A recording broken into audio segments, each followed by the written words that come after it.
Hello. हाँ भैया जो स्थिति कांडक घात लिया था उसमें बद्धीमान आयु का स्थिति कांडक घात क्यों नहीं किया? बद्धमान आयु का हाँ, क्यों करना चाहते हो? यानी कर सकते हैं कि नहीं कर सकते हैं? नहीं, बिल्कुल नहीं। क्यों? आयु का कांडक घात होते ही नहीं है।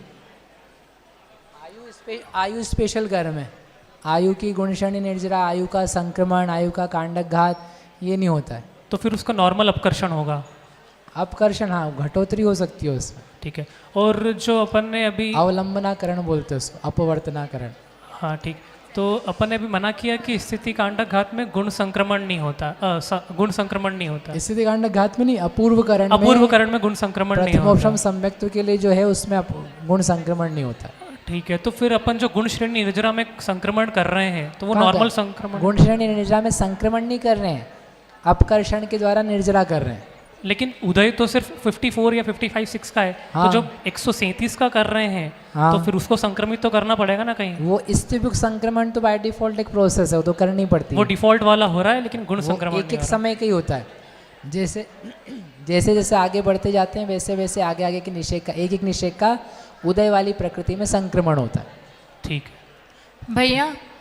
हाँ, हाँ, जो गुण श्रेणी निर्जरा में अपकर्षण होगा ना तो उसमें अतिस्थापना छूट के ही द्रव्य का वो निक्षेप सब होगा। नियम वही रहेंगे, तो फिर अपकर्षण के नियम नहीं जाएंगे।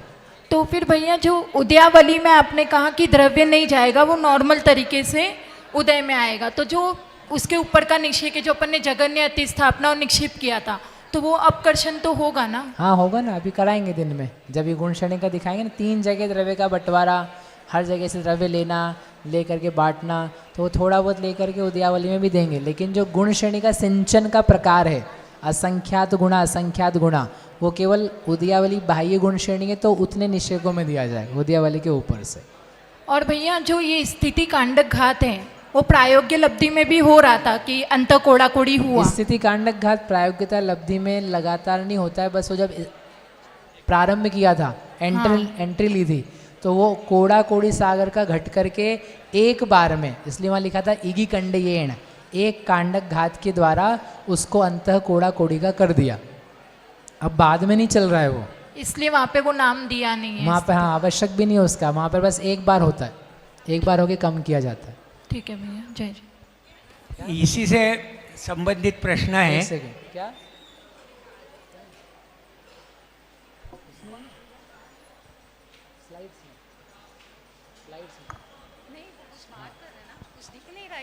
हाँ हाँ, इन्हीं के पास रहता है।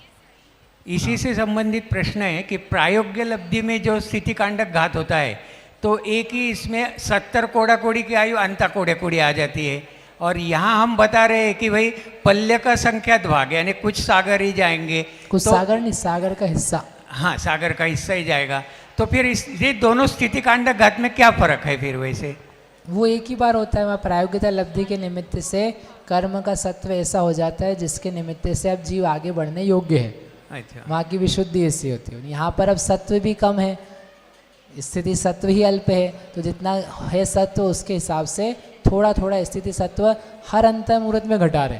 अच्छा, वहाँ पर केवल एक बार ही किया था, हाँ, तो एक बार। हजारों बार होगा। हाँ, अभी आप देखोगे जाकर के कि कितना अंत में थोड़ा सा सत्व रह जाएगा। ठीक। पंडित जी वो हमने जब एक मिनट, कहाँ पर? हाँ, जो सत्व लिया था हमने 137 प्रकृति क्यों ली? बिकॉज बुक में जो दिया उसमें 138 दी है, तो हमने आयु। क्या मिथ्यात्व नहीं, वो अबधायुष की 138 दी है। तो हमने- वर्तमान आयु तो है ना, हाँ, अबधायुष की 138 अब दी है। अध्यायुष कहे तो जी तो रहा है ना वर्तमान में। अच्छा, अभी वर्तमान की भी तो आयु है, हाँ, तो एक आयु घटाई है ना हमने, तो एक आयु तो है ना। 138 में आयु कर्म कितने हैं? एक ही है। तो एक घटा दिया। ओ अच्छा। ये गुण श्रेणी निर्जरा का आयाम के संबंधी प्रश्न है। हाँ। अपूर्वकरण प्लस अनिवृत्तिकरण का काल प्लस पूर्ण काल। पूर्ण काल नहीं, अनिवृत्तिकरण बटा संख्यात, अच्छा, उतना ही लेना। वो कुछ ज्यादा है अधिक। उससे। पूर्ण काल तो कब तक होती है निर्जरा, वो टाइम बताया। You will do this process up to what time, वो पूर्ण काल तक है। लेकिन वो जो आयाम है, वो आयाम अनिवृत्तिकरण बटा संख्यात, वो थोड़ा ज़्यादा है। तो कुछ काल के लिए वो आगे खिसकता रहेगा। ऐसे कहेंगे। खिसके का थोड़ी ना, गलितावशेष है ना, हाँ तो खिसकाना नहीं है आपको, आपको फिक्स रखना है, आयाम फिक्स रखना है। ये यहाँ उसका हेड जो है लास्ट का, वो हेड ही बना हुआ है, यहाँ से कम कम कम कम कम कम कम होता है। हाँ, तो फिर जहाँ ऊपर तक है वो पूर्ण काल तक है ऐसा नहीं कहेंगे? पूर्ण काल के और ऊपर तक है वो तो, और ऊपर तक है पूर्ण काल के तब तो पूर्ण काल तक गुण श्रेणी कराओगे। अगर पूर्ण काल तक होगा तो एक निश्चय में थे ना गुण श्रेणी होती, हाँ उसके ऊपर तक जाती। ठीक। पूर्ण काल तक गुण संक्रमण होगा। गुण संक्रमण सम्यक से चालू होकर के पूर्ण पूर्ण तक। काल तक होगा।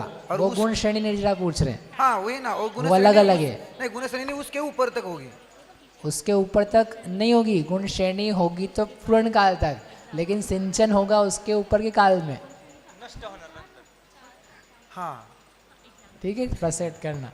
भैया जो कोई जीव अगर प्रथमोपसम की तरफ जा रहा है, अग्रसर है, तो उसके सत्व में सम्यक्त और मिश्र प्रकृति नहीं, सम्यक्त और मिश्र प्रकृति रह सकती है, रह सकती है। तो उसको भी प्रथमोपसम ही बोलेंगे? हाँ, वो कैसे होगा अभी करेंगे, कई लोगों के प्रश्न है, तो वो हो सकती है, कैसे हो सकती है विल सी। लेकिन मिनिमम होगी तो 138 की सत्ता होती है, तो उसको लेकर के हम बार बार कह रहे थे कि इतना का स्थिति बंधावसरण है, इतने का सत्व का नाश है, इतने का गुण संक्रमण आदि। भैया ये जो गुण श्रेणी निर्जरा आपने बताई, तो इसमें आपने बोला था कि वो स्थिति कर्म की उतनी ही रहेगी और है ना मतलब वो कर्म वहाँ से पतला होता जाएगा, हाँ। है ना। तो आपने ये बोला था ये प्रदेश बंद होगा, प्रदेश निर्जरा प्रदेश निर्जरा होगी, लेकिन ये अनुभाग निर्जरा नहीं होगी क्या? नहीं, होता सभी है, स्थिति की भी निर्जरा हो रही है, अनुभाग की भी हो रही है, प्रकृति की भी हो रही है, प्रदेश की भी हो रही है, लेकिन प्रधानता किसकी? प्रदेश की। तो इसको अपन ऐसा बोलेंगे क्या कि जैसे 4 कर्म है ऊपर, 5 कर्म है ऊपर, पार्टिकल्स हैं कर्म के, तो वो आए, मतलब अपन ने उनको ऊपर से नीचे शिफ्ट कर दिया। हाँ। तो इसको इस सेंस में अपन बोलेंगे कि प्रदेश निर्जरा निर्जरा हो गई। बाकी उसमें इस अनुभाग भी है। तो अनुभाग किस सेंस में बोलेंगे कि जैसे आपने बोला था ना कि वो पतला होता जा रहा है, तो इस सेंस में बोलेंगे क्या कि बार बार जैसे अपन किसी चीज पे मारते हैं तो बार नहीं, बार वैसा अनुभाग पतला नहीं, वैसा। अनुभाग पतला करने के लिए दूसरा काम करेंगे, अनुभाग कांडाघात तो करेंगे। इसलिए इसको मेजरली अपन प्रदेश निर्जरा बोले। ठीक। भैया वो स्थिति बंधापसरण होता है, तो जो स्थिति बंधापसरण हुआ इतना ही बंद होगा, ऐसा है क्या? स्थिति बंद इतना होगा उस वक्त? स्थिति बंधापसरण जो हुआ है वो जो काल घटता है, इतने काल तक का स्थिति बंद को इतना स्थिति बंद होगा, ऐसा है क्या? नहीं, स्थिति बंद तो अंत कोड़ा कोड़ी सागर हो रहा है। हाँ, तो स्थिति बंधापसरण से अपसरण क्या जो हो रहा है होगा? वो तो पल्ले बटा संख्यात का हो रहा है। हाँ, जितना बंद हो रहा है उसमें घटाते घटाते बंद कर रहे हैं। जिसका बंद हो गया है उसका घटाता है बंद। जिसका बंद हो रहा है उसी को घटाएंगे ना, जो बंद ही नहीं रहा है तो उसको क्यों घटाएंगे? अच्छा, गुण श्रेणी आयाम और गुण श्रेणी निर्जरा का जो समय है वो सेम है? जितने टाइम तक गुण श्रेणी निर्जरा होगी वही गुण श्रेणी नहीं आयाम? नहीं, गुण श्रेणी निर्जरा तो 3 समय के लिए हो, किसी के एग्जाम्पल के लिए बीच में कहीं कुछ हो जाए तो 3 समय के लिए गुण श्रेणी निर्जरा करी, लेकिन जो आयाम था वो उसका 15 समय का था। आयाम और गुण श्रेणी निर्जरा कितनी देर करोगे वो समान नहीं है। करेंगे कितनी देर तक हम गुण श्रेणी निर्जरा यहाँ पर अपूर्वकरण में और अनिवृत्तिकरण में करेंगे, ठीक है। तो 2 अंतर मुहूर्त किए, लेकिन आयाम क्या है उसका? सभी के लिए, भले मिथ्यात्व कर्म हो चाहे दूसरा कर्म हो, अपूर्वकरण का काल, अनिवृत्तिकरण का काल और उससे संख्यात्व भाग ज़्यादा, तो भले कर कम समय के लिए रहें लेकिन आयाम तो उसका उतना है, ठीक है। जिसमें द्रव्य दिया जा रहा है वो आयाम है, और कितनी बार कर रहे हो वो उसका टाइम है, how many times you are doing it, ठीक है। हो गया 1 2। जो गुण श्रेणी निर्जरा कर रहे हैं हम उसमें हमने अनिवृत्तिकरण का संख्यात्वा भाग लिया है, संख्यात्वा भाग लिया है। तो हम बोलते हैं कि अनिवृत्तिकरण के नेक्स्ट समय से प्रथमोपशम शुरू हो जाता है, तो यानी गुण श्रेणी निर्जरा प्रथमोपशम सम्यक्त के टाइम पे भी हो रही है? नहीं, कौन से कर्म की? मिथ्यात्व तो खत्म हो ही चुका है उस टाइम, क्योंकि खत्म नहीं हुआ है, उपशमित हो गया है। हाँ, तो फिर उस टाइम पे किस बाकी कर्मों की गुण श्रेणी निर्जरा हो बाकी रही है? हो रही ना गुण श्रेणी निर्जरा उस आयाम में जो हाँ, आयाम हमने लिया है। ठीक है, बचा अभी और। हाँ, जो अधः प्रवृत्त करण में अपुनरुक्त परिणाम खंड देखे थे तो अंकुशाकार और लांगलाकार बनाया था, तो 2 गाथा दी थी 47 और 49। तो गाथा के अर्थ से यदि अर्थ निकालेंगे तो दोनों में 49 में मतलब पीपीटी में वहाँ पर लांगलाकार बनाया, पर गाथा से अंकुशाकार का ही अर्थ आ रहा है। हाँ ठीक है, दोनों ही गाथाओं में। हाँ आ रहा है। हाँ वैसे ही है। तो वहाँ पे गोमट सार की टीका के आधार से दोनों अलग करके बताएं। पंडित जी, वो होमवर्क में हमें कांडक का आयाम 800 समय ही रखना है क्या? कांडक का आयाम कितना रखना है? कौन सा कांडक? होमवर्क में फाली के लिए लगेगा ना वो कांडक का आयाम, वो कितना रखना है? होमवर्क में कांडक कहाँ दिया हमने? दिया है क्या? फाली लास्ट वाला जो क्वेश्चन है उसमें ये लिखा है ना कि अंतिम फाली में जो सब एक आवली प्रमाण कौन से निषेक का होगा? हाँ, किन किन निषेकों का होगा? किन निषेकों हाँ। का होगा? तो वो कांडक कहाँ से कौन से समय से करना है वो शायद पूछ वो रहे तो हैं। वही वो वही उदाहरण जो बाकी सब एग्जाम्पल सेम में है। जो है, वो उदाहरण में सेम जो है। है। तो आप कुछ 200 बोल रहे थे, वो क्या 200 बोल रहे थे आप? कब? वही जो बचता है वही ना? 200 है वो तो एक निक्षेप है, जो बचा हुआ है वो निक्षेप है।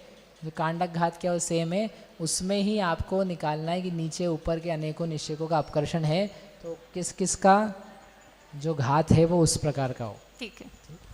बोलो महावीर भगवान की